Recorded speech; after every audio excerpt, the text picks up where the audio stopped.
ان کا تارج میر گمراہ ہو گیا، اس لیے تارج میر صاحب نے بھی ان پہ 4 تکبیریں پڑھ دی ہیں. ان کو پتا چل گیا کہ یہ لوگ تو یعنی سچائی کو قبول نہیں کریں گے. تو یہاں مولا کا معنی سرپرست ہے. پھر وہ کلپ چڑھائے ہوئے بڑے بڑے مفتیوں نے، وہ کہتے ہیں جی آگے الفاظ پڑھیں، آگے لکھا ہے اللہ اس سے محبت رکھ جو علی سے محبت رکھے، اس سے دشمنی رکھ جو علی سے دشمنی رکھے. تو اس کا مطلب ہے کہ یہ مولا کا معنی تھا دلی محبوب. اور پیچھے پڑھو، پیچھے ہے النبی اولی بالمؤمنین من انفسہم. سمجھ آئی؟ جیسے وہ بریلوی کہتے ہیں اگے پڑھو، اگے صراط الذین انعمت علیہم. اسی کہنا پیچھے پڑھو، پیچھے ایاک نعبد و ایاک نستعین. قبراں نو منگنے والے نہیں، اللہ کو منگنے والے. اور اس دن صراط المستقیم، سیدھا راستہ نبی الاسلام کا. تو کچھ اگوں پڑھتے رہے، کچھ پچھوں پڑھتے رہے. سٹارٹ ہی اس سے ہوئی النبی اولی بالمؤمنین من انفسہم وازواجہ امہاتہم. سر یہ جو باتیں میں کر رہا ہوں انشاءاللہ یہ میرے جب کلپ چڑھ رہے ہیں نا قیامت تک کے لیے ان کے منہ بند ہو جائیں گے جو انہوں نے کلپ چڑھائے ہوئے ہیں جی اور مولا کا یہ معنی نہیں وہ ہے. سارے معنی میں نے بیان کر دیے. اب لوگ خود فیصلہ کریں گے کہ یہاں پہ مولا کا معنی کیا ہے. جب یہ آیت پڑھی جا رہی ہو النبی اولی بالمؤمنین من انفسہم،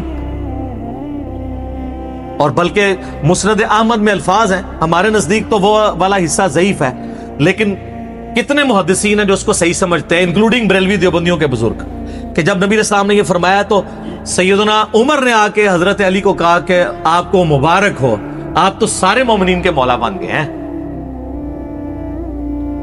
تو حضرت عمر جب یہ کہہ رہے تھے کہ آپ کو مبارک ہو آپ مولا بن گئے ہیں، تو حضرت عمر کو بھی پتا تھا میں مولا ہوں. تو حضرت علی کو کہنا چاہیے تھا کہ یار مولا تو تم بھی ہو، سارے صحابہ سے محبت رکھنی چاہیے. حضرت عمر خود مولا نہیں تھے کیا؟ تھے. تو وہ علی کو کیوں کہہ رہے ہیں کہ مبارک ہو آپ تو سب کے مولا بن گئے؟ اور سر وہ یہی والے مولا بنے النبی اولی بالمؤمنین من انفسہم وازواجہ امہاتہم. لہذا میں سمجھتا ہوں کہ مولانا اسحاق رحمہ اللہ تعالیٰ کا موقف ٹھیک ہے کہ امت میں مسلمانوں کے سیاسی طور پر پولیٹیکلی گورنمنٹ لیول کے اوپر جو امت میں خلیفہ اول ہیں وہ سیدنا ابو بکر الصدیق رضی اللہ تعالیٰ عنہ علیہ السلام ہے، اور امت میں روحانی طور پر نبی صلی اللہ علیہ وآلہ وسلم کے جو خلیفہ اول ہیں وہ سیدنا علی بن ابی طالب ہے. یہی وجہ ہے کہ حضرت ابو بکر ہوں، حضرت عمر ہوں، عثمان ہوں، مولا علی سے مشورے کے ساتھ چلتے تھے، ان کو اہل البیت شمار کرتے تھے. تو یہ اپروپریٹ چیز ہے. تو باقی چوتھے خلیفہ تو خیر سارے ہی مانتے ہیں، چوتھے پہ تو آگے ویسے ہی سب کو ماننا پڑ جاتا ہے. تو علی دا پہلا نمبر بھی، علی دا چوتھا نمبر بھی، دو ہی چیز ٹھیک نے، بیک وقت چیزیں ٹھیک ہے، ٹھیک ہے.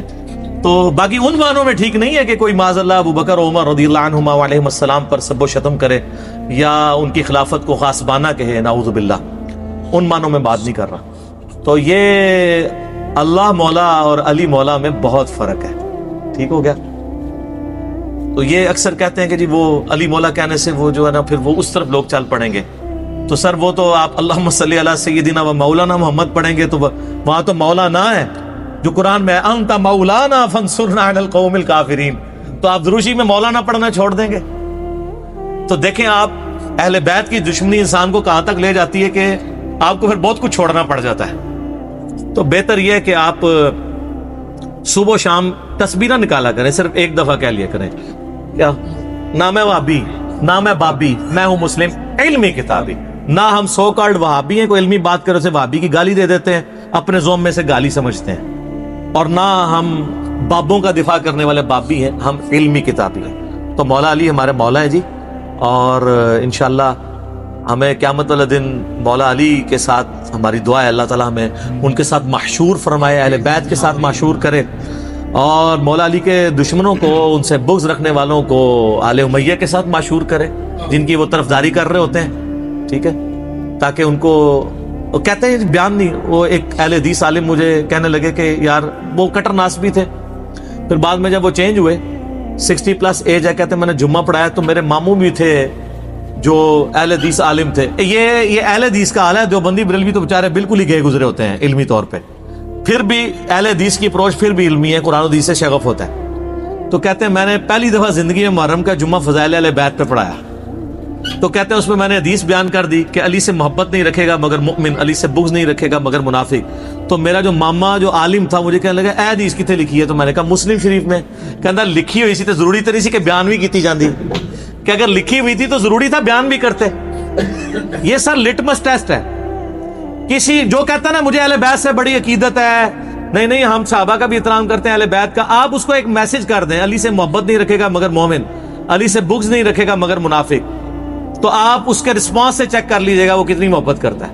لیکن یہی آپ جعلی حدیث بنا لیں کہ ابو بکر عمر عثمان سے مومن ہی محبت رکھے گا اور اس سے دشمنی منافق ہی رکھے گا، آپ کو کچھ بھی نہیں کوئی کرے گا۔ آپ کسی اہل حدیث کی مسجد میں یہ وائٹ بورڈ پہ حدیث لکھ کے لگا دیں علی سے محبت نہیں رکھے گا مگر مومن، علی سے بغض نہیں رکھے گا مگر منافق، تو آپ دیکھیے گا پھر شام تک وہاں پہ گڑبڑ شروع ہو جائے گی کہ کوئی شیعہ لکھ گیا۔ اور حضرت ابو بکر کے لیے جعلی بنا کے لکھ دیں، کوئی تکلیف ہی نہیں ہوگی۔ آپ کو میں بتا رہا ہوں مینٹالٹی کیسے بنائی گئی ہے۔ تو جب جو بیماری ہوتی ہے نا اسی کا علاج ہوتا ہے۔ مجھے کہتے ہیں آئے دن ہر لیکچر میں رفع الیدین کا ذکر کرتا ہے، کبھی سورہ فاتحہ کی کوئی تلاوت کر دیا کرے، کوئی اتحیات سنا دیا کرے۔ بھئی جس میں مصیبت پڑی ہوئی ہے اسی کا ذکر کروں گا نا، فاتحہ تو پڑھ رہے ہیں، اتحیات بھی پڑھ رہے ہیں، چھوڑا رفع الیدین ہوا ہے تو میں رفع الیدین پہ زور دوں گا نا۔ یہاں پہ بھی سنیوں نے جو چھوڑا ہوا ہے میں نے اسی کے اوپر ہی زور دینا ہے نا۔ حضرت ابو بکر عمر عثمان سے تو کوئی سنی بغض نہیں رکھتا، مسئلہ یہاں پہ ہے۔ وہ کہتے ہیں ہم انکاری تو نہیں حضرت علی کی شانوں کے، ہم کہتے ہیں انکاری کا مسئلہ نہیں ہے، آپ اقراری نہیں ہے۔ ہم کب کہہ رہے ہیں آپ انکاری ہیں؟ جتنے شد و مت سے آپ باقیوں کے لیے اقرار کرتے ہیں مولا علی کے لیے بھی کریں، ان کے اوپر بھی کانفرنسز کروائیں۔ آپ تو محرم کے چار جمعے جو ہیں شیعہ کے خلاف پڑھا جاتے ہیں، اہل بیت کے فضائل کا ذکر نہیں کرتے، اور جو زیادہ ذرا بدبخت ہیں وہ فضائل یزید پہ پڑھا دیتے ہیں۔ تو پھر اہل بیت کی باری کب آئے گی؟ خود آپ نے ان کو ان کے کھاتے میں ڈال دیا ہوا ہے۔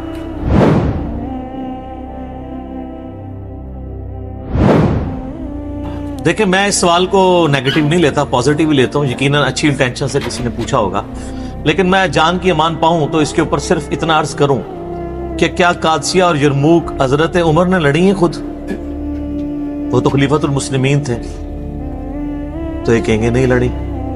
تو ان سے پوچھے اس کی وجہ کیا تھی؟ وہ کہیں گے اس لیے کہ وہ مسلمانوں کے امیر تھے، وہ آگے جا کے شہید ہو جاتے تو پیچھے مسلمانوں کی جمعیت ٹوٹ جاتی۔ یہ بھی وہ کہے گا جس کو تھوڑا بہت کوئی علم ہوگا تاریخ کا، باقی تو منہ ہٹ کے بیٹھ جائے گا اے کے سوال کرتا ہے۔ تو اور حقیقت بھی یہی ہے۔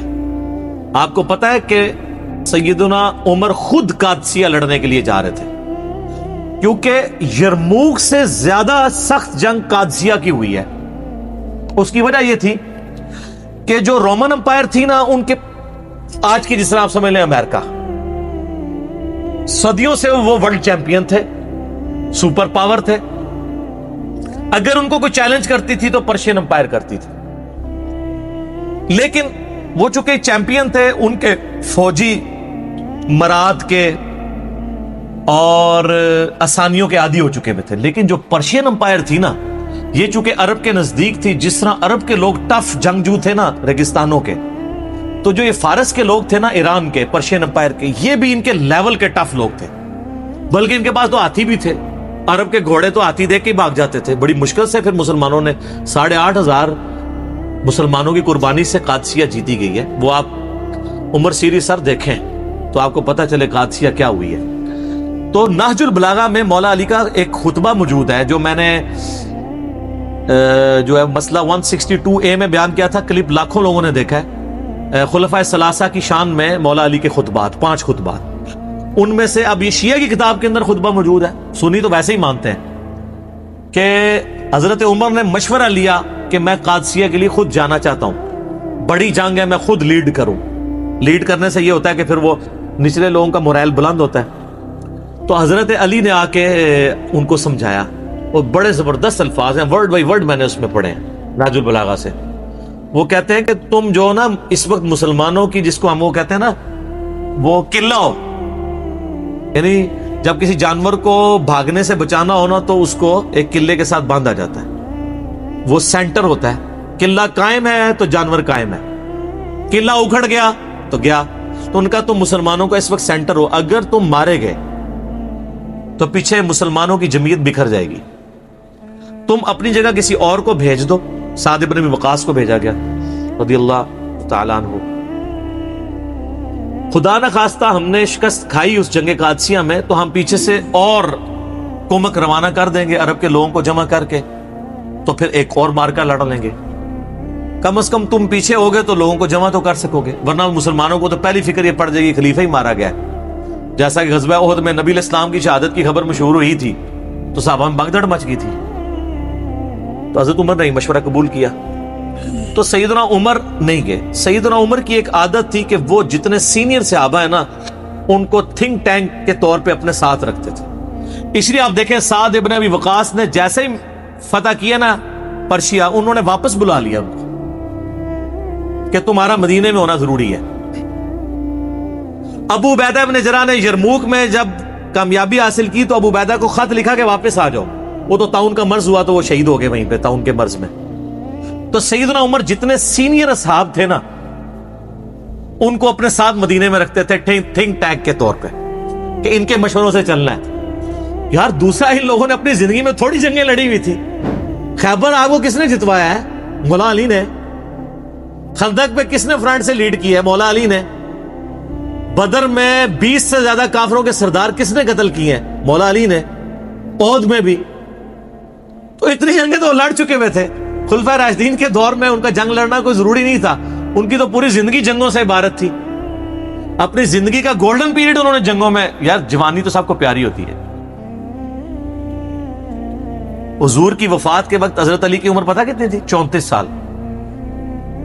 اور جتنی آپ جنگی کارنامے سنتے ہیں وہ 34 سال سے پہلے کے تھے۔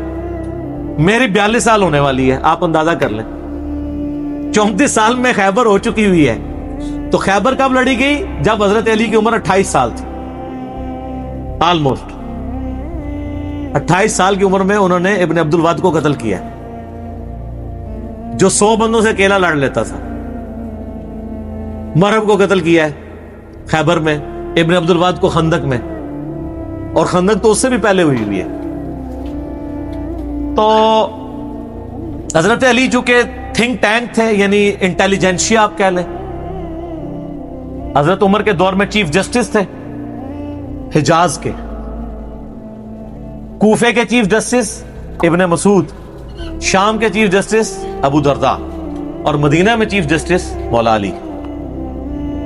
تو وہ تو ایک مین پوسٹ کے اوپر تھے، اس لیے جنگیں نہیں لڑی۔ اب رہ گیا کہ وہ بعد میں جنگ جمل صفین نہروان کے لیے کیوں چلے گئے؟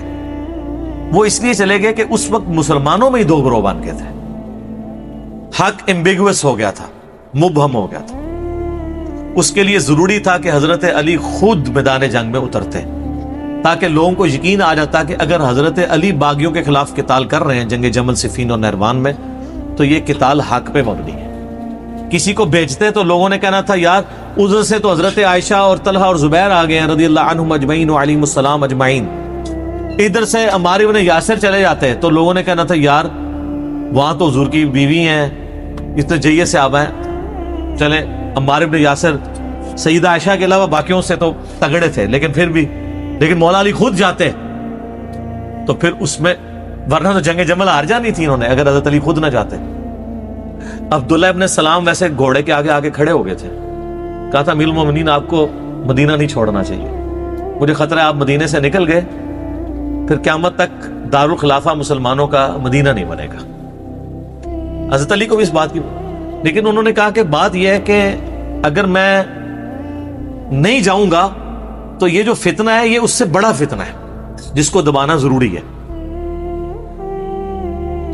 تو پھر سیدنا علی وہ کہتے ہیں جی کوفے دارالخلافہ شفٹ کر دیا تھا، آپ مدینے میں رہنے دیتے تو مدینے میں رہتے نا۔ قصاص عثمان کے لیے آپ مجھے پاکستان میں بتائیں یہاں پہ بھی دھرنا دینے والوں کو اتنی تمیز ہے کہ دھرنا کدھر دیتے ہیں؟ پشاور میں دیتے ہیں، کراچی میں، اسلام آباد میں؟ کیوں؟ کیپٹل سٹی ہے۔ تو خلفائے راشدین کے دور میں کیپٹل سٹی کون سا تھا؟ مدینہ، لیکن دھرنا دینے والے بصرہ اور کوفہ پہنچ گئے، 1000 کلومیٹر دور، کہ ہم خود بدلہ لیں گے، قانون کو ہاتھ میں لیں گے۔ تو پھر حضرت علی کی مجبوری تھی کہ آپ بھی ادھر چلے جاتے. پھر کوفہ ایک فوجی چھاونی تھی جہاں سے سب کو کنٹرول کیا جا سکتا تھا, رومن امپائر کو بھی جو گر چکی تھی اور پرشین کو بھی, وہ سینٹر میں. اس لیے حضرت عمر نے اپنے دور میں سے فوجی چھاونی ڈکلیئر کیا تھا. بہرحال پھر حضرت علی کے جانے کی وجہ سے یہ معاملات سیدھے ہوئے, تو ان کی مجبوری تھی جانا, ورنہ لوگوں کے لیے معاملات ایمبیگوس ہو جانے تھے. آج تک نہیں لوگوں کو سمجھ آ رہی. تو اس زمانے میں جنہوں نے لڑنا تھا انہوں نے کیا لڑنا تھا؟